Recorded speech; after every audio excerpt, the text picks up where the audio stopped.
Thanks for joining me on another edition of Handy Law. We are still on Nigeria's Administration of Criminal Justice Act 2015.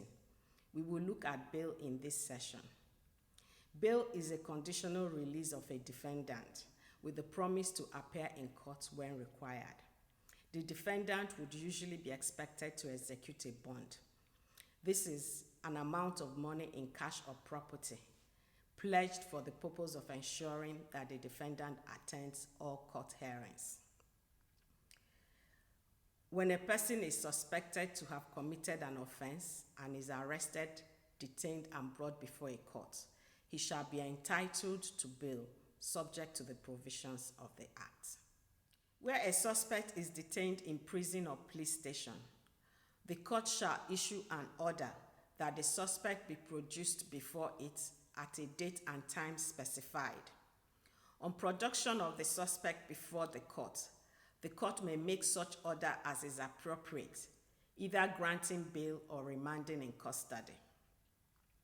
If the suspect arrested is a child and cannot be brought before a court immediately, the police officer in charge must, except the offense charged is that of homicide, that is murder, or the offense charged is punishable with an imprisonment term exceeding 3 years, review the case, and if he considers it in the interest of the child, to remove him from association with criminals or prostitutes, release the child to the parents or guardians after they must have signed an undertaking or executed a bond for such an amount as in the police officer's opinion is appropriate to secure the child's attendance at hearing.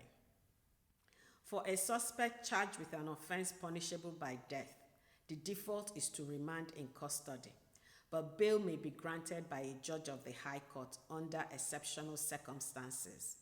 These include ill health, which must be certified by a qualified medical practitioner employed by the government, provided that the suspect can prove that there are no medical facilities to take care of his ill health by the authority detaining him.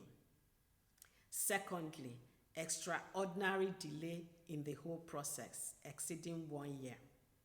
Thirdly, any other circumstance that the judge may consider exceptional.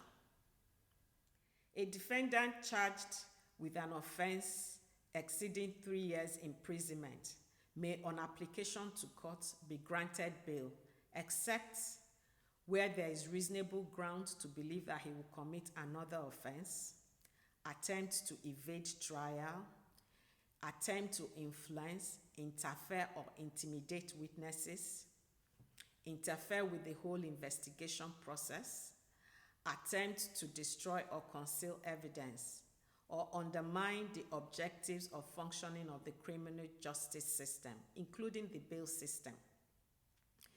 But where a defendant is charged with an offense for a term not exceeding 3 years, he shall be entitled to bail, except where the court sees reason to the contrary.